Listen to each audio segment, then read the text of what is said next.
tercer bloque de Foro Médico. Vamos avanzando esta noche en un tema muy, muy interesante que tiene varias aristas. Hablábamos también en la pausa de la cirugía maxilofacial, de armonizar el rostro, que hoy está muy de moda, que también está bien, pero en este caso estamos hablando también de los traumas que a causa de gente que tiene problemas o de accidente o de deformidad de rostro, que puede nacer también la persona con un problema, ¿no? Dijiste algo de niños, doctora. Primero con vos voy a comenzar, ahora que me acordé. Dijiste algo de niños al principio, que hay niños que nacen, que le crece la mandíbula o algo así. Claro, sí, hay niños, por ejemplo, que, bueno, existen diferentes tipos de anomalías, que nosotros llamamos las anomalías dentoesqueletales, ¿verdad? Generalmente las malformaciones, las anomalías dentoesqueletales uno ya puede detectar de niño, ¿entendés?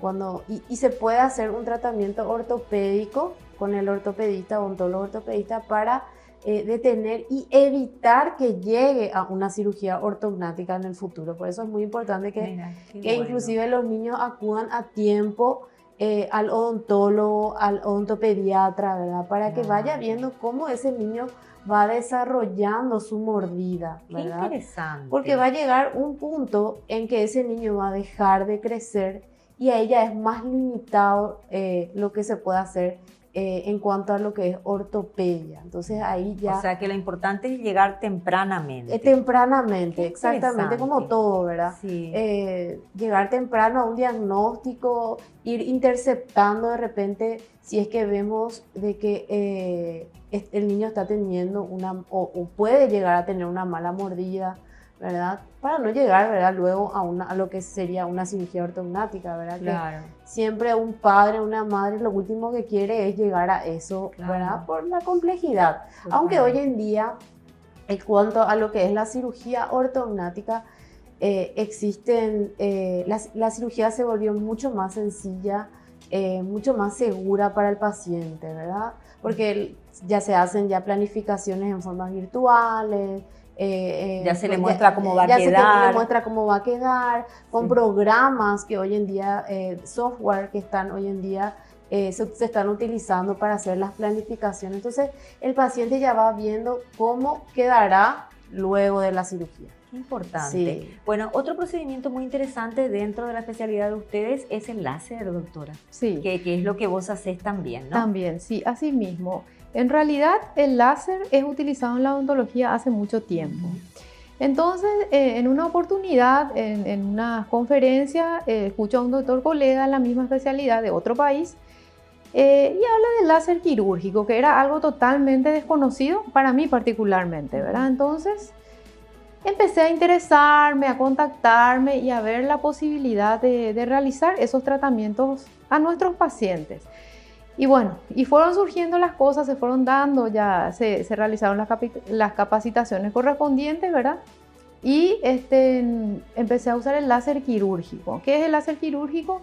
Es un aparato que tiene una potencia, es un láser de alta potencia que realiza cortes a través de una fibra óptica.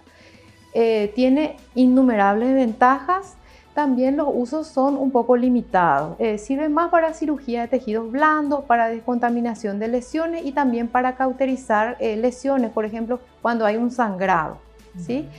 Bueno, entonces, ¿qué hacemos con esto en el consultorio? En el consultorio de cirugía oral y en el consultorio de cirugía maxilofacial.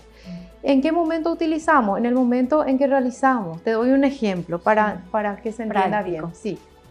Una extracción de una muela de juicio, ¿sí? Con el tratamiento, la forma convencional, pero el diente está muy próximo a un nervio muy importante que recorre toda la mandíbula, que en el caso de que ocurra una lesión, ocurre una parestesia. O sea, se pierde la sensibilidad, como que el paciente queda anestesiado por largo tiempo en ese lugar. Entonces, una de las funciones es realizar el láser en el lugar donde está el nervio al retirar el diente. Entonces, ya hacemos como una prevención de la parestesia. ¿Y cómo nosotros sabemos eso? Por medio de unos estudios radiográficos que nos dan ya la imagen de dónde está el nervio. Ese es un ejemplo. También, tiene mucha precisión. Claro, claro. Entonces, lo que dijo el doctor Emilio, existen lesiones elementales o lesiones en la lengua, sobre todo, que se puede realizar la extirpación de una lesión para biopsia, que se realiza la extirpación y no necesitas hacer una sutura luego. O en pequeñas tumoraciones del labio también. ¿Qué percibe el paciente? No percibe nada. Se realiza una anestesia, sí. Solamente, es como un corte, el láser no tiene ninguna irradiación. No puede provocar ningún daño en el paciente. Y en cirugía maxilofacial utilizamos generalmente para la descontaminación de tumores, de grandes tumores. Al finalizar la cirugía, antes de realizar los injertos o la sutura, se realiza una descontaminación. Bueno, también, ¿qué podemos hacer? Ya existe, ese es un tipo de láser, está el láser terapéutico. ¿Qué hace el láser terapéutico? El láser terapéutico ayuda a una cicatrización más rápida de la herida, una disminución del edema, que es la hinchazón, una regeneración más rápida, y innumerables funciones que por supuesto el profesional tiene que tener la capacitación para utilizar estos aparatos. Son muchísimos los beneficios. Son muchísimos los beneficios. Para el paciente y para el profesional también porque acorta el tiempo postoperatorio del paciente, le dan un mejor postoperatorio. Y como te dije, recalcar que no porque nosotros tengamos la capacidad de comprar un aparato láser vamos a usar, tenemos que capacitarnos porque tienen indistintas funciones, ya sea de alta potencia, de baja potencia, que se divide nuevamente en la emisión de láser rojo, de láser infrarrojo. Cada uno se utiliza en distintos tejidos. No podemos usar el láser rojo en el mismo lugar que vamos a usar el láser infrarrojo. ¿Una mala praxis puede causar complicaciones al paciente? Generalmente no conocemos complicaciones, pero el uso debe ser... para que sea eficiente. Claro, para que sea eficiente. Sí. ¿Verdad? En el caso de un afta, por ejemplo. Afta son los fueguitos que no suelen... ¿Se puede tratar con láser? Claro, al láser está indicado realizar sobre la lesión con láser rojo. Porque si vos utilizás sobre la lesión láser infrarrojo vas a hacer que la lesión crezca. Sin embargo, el láser rojo hace de que la lesión disminuya. Es un ejemplo que te doy en el uso de los diferentes tipos de radiación, ¿verdad? Exacto. O sea, de rayos. Exacto. Sí. Y me decís los aftas. El afta son los fuegos. Los fueguitos. Sí. ¿Y eso se ve en el momento la disminución cuando haces con el láser? ¿O es progresivo? Es progresivo. Es como que en el día y a las 24 horas ya va disminuyendo o desapareciendo la lesión. ¿Qué otro tipo de afección tratan con el láser? Herpes. Tratamos herpes, también lesiones en pacientes oncológicos que reciben quimioterapia, que suelen tener lesiones bucales que se llaman mucositis, para ayudarles a disminuir ese mal pasar, ese dolor que sienten. La mucositis son lesiones en la boca como un fuego generalizado, digamos, ¿verdad? Entonces ellos, aparte de todo lo que están pasando, tienen esa lesión. Entonces nosotros podemos ayudarle a tener un mejor pasar. También se utiliza mucho en pacientes que tienen el síndrome de Sjögren. El síndrome de Sjögren es una enfermedad autoinmune que afecta distintas partes, ¿verdad?, del cuerpo, pero una de las cosas que hace es la disminución de la saliva. Hay una sequedad bucal. Entonces existe un protocolo, un tratamiento para ayudar al paciente que genere más saliva, porque la sequedad causa innumerables problemas nuevamente. También se utiliza para la parestesia, recuperar la sensibilidad. Bueno, infinidad de funciones, y usamos mucho en traumatología maxilofacial para la disminución de los edemas. Por ejemplo, una cirugía, una fractura del pómulo o de la mandíbula, postoperatorio, siempre en el postoperatorio el paciente se hincha, ¿verdad? Tiene una hinchazón, un edema. Entonces, en ese lugar se realiza, se van aplicando láser. En el postoperatorio inmediato y luego en los controles. Excelente. Sí. El doctor Emilio, muy interesante. Estamos aprendiendo muchísimo esta noche y realmente todo el avance tecnológico, a mí me impresiona cómo la tecnología está avanzando de la mano de profesionales que también se capacitan, como dice la doctora, que eso es muy importante.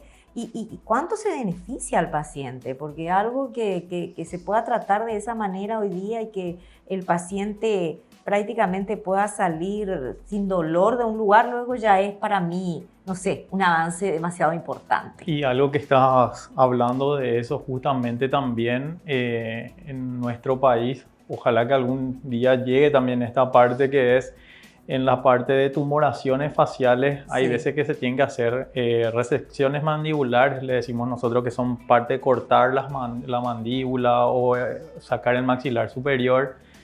Y muchas veces lo que se hace es una reconstrucción con placas 3D, ¿verdad? Lo que actualmente tenemos ya contamos en el país con una tomografía.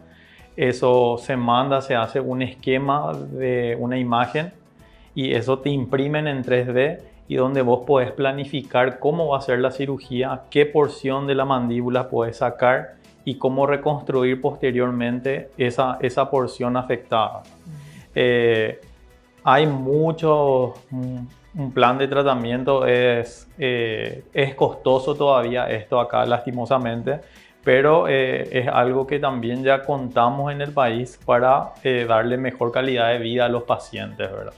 Que tenemos pacientes de todas las edades, ¿verdad? El paciente más pequeño que actualmente tuvimos con un tipo de tumoración ahora era un bebé de 8 meses. Entonces cada vez se conoce más, cada vez la gente ve más, cada vez los colegas ven más lesiones y entonces cuando ellos no están en condiciones nos derivan los casos, ¿verdad? Entonces es para nosotros fundamental difundir todo esto, ¿verdad? Para que ustedes, la gente que nos ve, pueda darse cuenta de eso y que si hay algo que le llame la atención, que acuda de inmediato a las consultas, ¿verdad? Y la revisión también bucal de los niños, sobre todo las que son mamás y que tienen todavía posibilidad de decirle al niño, bueno, abrí la boca, te quiero revisar, o te acompaño a lavarte los dientes y todas esas cosas. Ir viendo, porque es muy importante eso que decís, que muchas veces puede ser asintomático, puede estar formándose y el llegar tempranamente a las manos de un especialista cambia totalmente el pronóstico, ¿no? Así mismo, así mismo. Entonces, bueno, la funcionalidad, doctora. Quiero hablar un poquito de la funcionalidad, porque hablamos de la reconstrucción, hablamos de que tengo que hacer corte. Bueno, le voy a dejar pendiente la pregunta. Hablamos de la reconstrucción del rostro por politraumatismo, por traumatismo, pero la funcionalidad es algo que también ustedes tienen que tener en cuenta, ¿no? Es simplemente poner las placas, tratar de reconstruir, dejar armonizado el rostro y después tiene que haber, me imagino, todo un proceso para el paciente para recuperar todo eso, esa movilidad en el rostro, por decirlo así, hablando mal y pronto. Bueno, pero eso queda pendiente, ¿sí? Vamos a hacer otro corte muy breve y enseguida volvemos ya con la parte final del programa.